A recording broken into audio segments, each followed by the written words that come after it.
Published 17/16 the 16th of December 2017. Updated 17/16 the 16th of December 2017. A register naming and shaming companies whose shareholders have protested over fat cat pay is expected to be launched this week. The idea for the list, which will be published, came from Prime Minister Theresa May, who said in August that it would help expose corporate greed and attempt to restore trust in capitalism.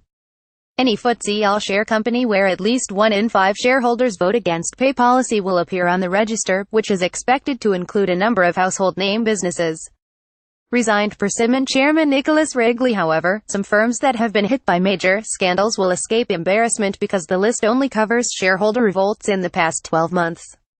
Notable absentees are likely to include Persimmon, where the chairman and one of the most senior directors quit on Friday because of their part in devising a pay scheme dating back to 2012. The resignations came after a recent investigation by the Mail on Sunday, which revealed that Jeff Fairburn, chief executive of the house building firm, is in line for an astonishing £50 million share award in the new year.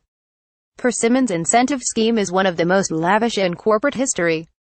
The company is likely to pay out shares worth more than £800 million to senior managers. 10 of Britain's 100 largest listed firms face humiliation as they look set to feature on the register after revolts over their executive pay this year. Among the FTSE 100 companies likely to be on the list is advertising giant WPP, whose chief executive Sir Martin Sorrell remains one of the UK's best-paid bosses, even after his pay was cut last year from £72 million to £48 million. Fewer than 10% of investors voted against Persimmon's pay deal this year, meaning Britain's biggest house builder will not appear on the register.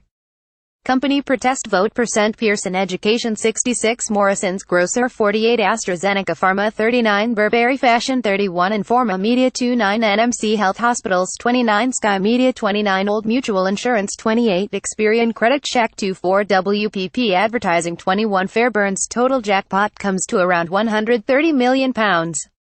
He is in line to receive the remaining £80 million next year.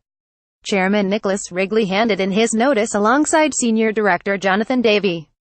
As chair of the Pay Committee, Davey was responsible for putting the incentive scheme in place 5 years ago. Persimmon said the two men now realize they should have set a ceiling to limit the amount bosses could be paid under the long-term reward plan. In recognition of this omission, they have therefore tendered their resignations, it added. Some 15% of Persimmon shareholders voted against the scheme in 2012 when it was introduced.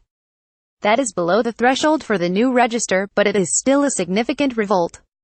Under the plan, rewards are linked to the performance of shares.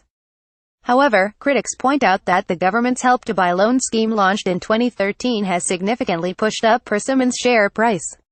Pressure is mounting on the company to introduce a retrospective cap on the scheme and for Fairburn and his colleagues to forego part of their rewards or make large donations to charity. One large investment firm, Royal London Asset Management, called on Fairburn and the Pay Committee to acknowledge their errors and correct them. However, Persimmon said it has no plans to change its scheme.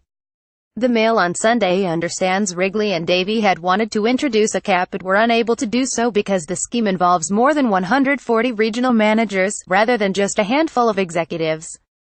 A spokesman for Persimmon said Fairburn's plans for his bonus were a private family matter. Jeff Fairburn, left, is staying with £130 million, while Jonathan Davey, right, has resigned. Gary White, chief investment commentator at City firm Charles Stanley, said, much of Persimmon's share price gain is due to luck.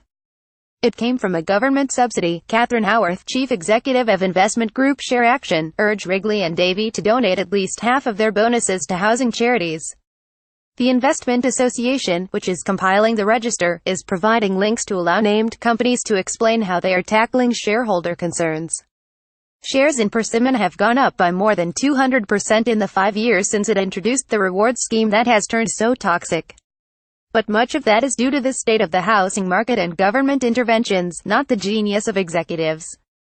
The £800 million Persimmon payout is an unacceptably large transfer of wealth out of the pockets of shareholders into the wallets of senior employees. This is a racket that only benefits top bosses who should moderate their excesses or risk Jeremy Corbyn moving into number 10 and doing it for them.